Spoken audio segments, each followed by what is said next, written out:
Friends, welcome to group study point. दोस्तों, आज हम लोग गुणनखंड ज्ञात करना सीखेंगे। ठीक है, बहुत ही आसान तरीके से। मात्र आपको 3 स्टेप फॉलो करना है और इसका आंसर मंगा देना है। ठीक है, आपको कुछ नहीं करना होता है। इसमें क्या करना होता है, जो पहला अंक होता है और जो लास्ट अंक होता है उसमें गुना किया जाता है। मैं आपको पहले बता दूं कि इसमें पहला वर्ड क्या होता है और लास्ट अंक क्या होता है। तो दोस्तों थोड़ा ध्यान दीजिएगा, जिसमें स्क्वायर लगा होता है, ठीक है, ये आपका पहला पद होता है। ठीक है, पहला पद होता है।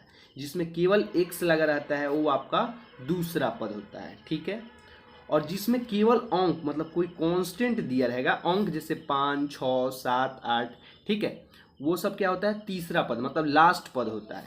तो इसमें आपका पहला पद क्या है गाइज, यहाँ पे ऐसे स्क्वायर है मतलब स्क्वायर लगा है, तो ये पहला पद हो गया। इसमें एक्स लगा है तो ये दूसरा पद हो गया।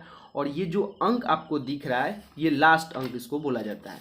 कभी कभी क्वेश्चन क्या करता है कि इसी क्वेश्चन को उलट के दे देता है, इसीलिए ये जानना जरूरी है कि कौन पहला पद है, कौन दूसरा पद है और कौन तीसरा पद है। जिसमें स्क्वायर लगा रहता है उसमें पहला पद, जो इसमें केवल एक्स लगा रहता है वो दूसरा पद, और जिसमें केवल अंक दिया रहता है, जैसे ये अंक दिया है ना, तो ये लास्ट पद बोला जाता है इसको। ठीक है, तो कभी कभी क्वेश्चन को उलट देता है, जैसे 8x पहले दे देगा, उसके बाद 3x² दे देगा और उसके बाद 5 दे देगा, और भी उलट सकता है। लेकिन हमको पता है कि ये पहला पद हो गया, ये दूसरा पद, ये तीसरा पद हो गया, क्योंकि इसमें स्क्वायर लगा है, इसमें एक्स लगा है और ये अंक वाला है।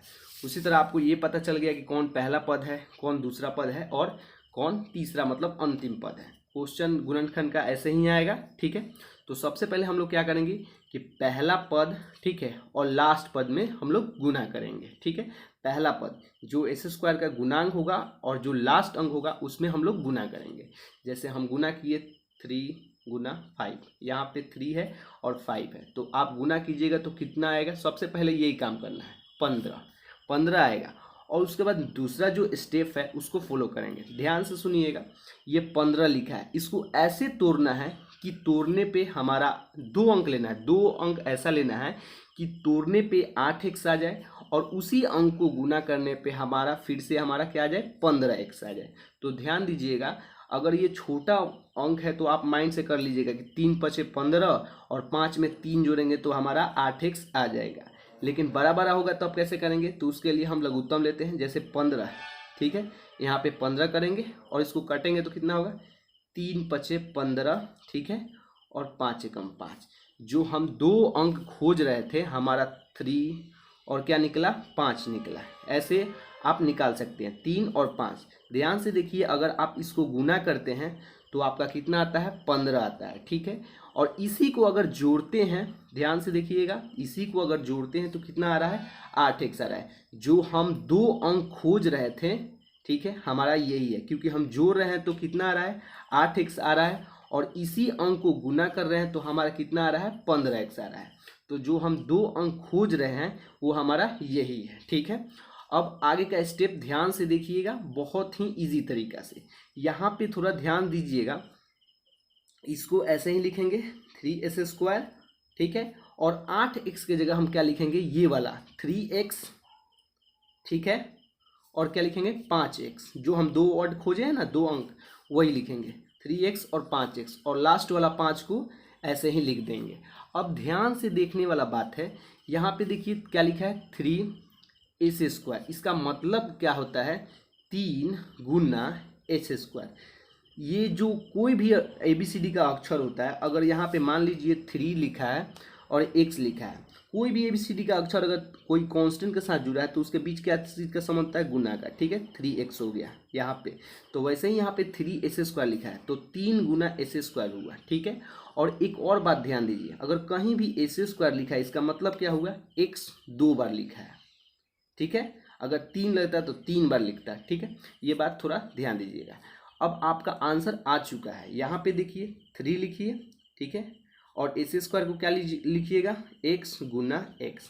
ठीक है, लिख सकते हैं, और बीच में प्लस है तो प्लस। ठीक है, इसमें हम बोले थे कि इसमें किसका संबंध है, 3 गुना x लिखा है तो 3 गुना x हो जाएगा, बीच में प्लस है तो प्लस। ठीक है, अब देखिए 5 में किससे गुना हुआ है, 5 गुना x। हम बोले थे कि कोई भी ABCD का अक्षर कोई कांस्टेंट राशि के साथ जुड़ा है तो उसमें गुना का चिन्ह होता है, और यहाँ पे प्लस है तो प्लस, फिर 5। अब देखिए जोड़ा लगाए थे हम, इसका जोड़ा और इसका जोड़ा लगा लेना है। इसको तोड़े थे तो हमारा क्या आया था, ये आया था, और इसके तोड़े थे तो हमारा ये आया था। अब ध्यान से देखना है कि इसमें कॉमन क्या है, कॉमन खाली देख लेना है, आंसर आ जाएगा। देखो इसमें कॉमन क्या क्या मिल रहा है, यहाँ पे देखो 3 मिल रहा है और इसमें भी 3 मिल रहा है, तो एक 3 हम बाहर ले लेंगे, ठीक है, और ऐसे घेर देंगे। अब ध्यान से देखो, एक 3 इसमें भी मिल रहा था, इसमें भी मिल रहा था, लेकिन यहाँ भी एगो एक्स मिल रहा है और यहाँ भी एगो एक्स मिल रहा है, तो यहाँ पे एगो एक्स लिख देंगे, ठीक है, 3x कॉमन हो जाएगा।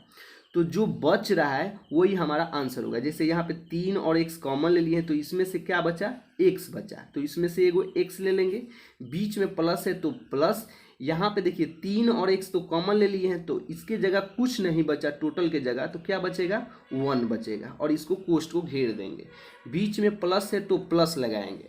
अब ये वाले जोड़ा में देखेंगे क्या क्या मिल रहा है, तो ध्यान से देखिए, इसमें 5 मिल रहा है और इसमें भी 5 मिल रहा है, ठीक है, तो 5 कॉमन ले लेंगे, ठीक है। देखिए यहाँ पे x है लेकिन इसमें x नहीं है, इसलिए हम x कॉमन नहीं लेंगे। इसमें 5 है और इसमें भी 5 है, तो हम केवल क्या कॉमन लेंगे, 5 कॉमन लेंगे, तो क्या बच जाएगा आपका, x बच जाएगा। तो यहाँ पे आप x लिखिए, प्लस आप 5 जब कॉमन ले लिए हैं तो इसके जगह कुछ नहीं बचा तो 1 बचा। देखिए यहाँ पे अगर जब 5 कॉमन ले लिए हैं तो कुछ नहीं बचा, तो आपका 1 बचा। अब आपको कुछ नहीं करना है, एक बार 3x और एक बार 5 को एक साथ लिखना है, तो 3x + 5, ठीक है, और एक बार इसमें से एक बार लिख देना है x + 1, और यही आपका आंसर हुआ। तो वीडियो समझ में आया तो प्लीज़ लाइक और सब्सक्राइब कर देना। Thank you.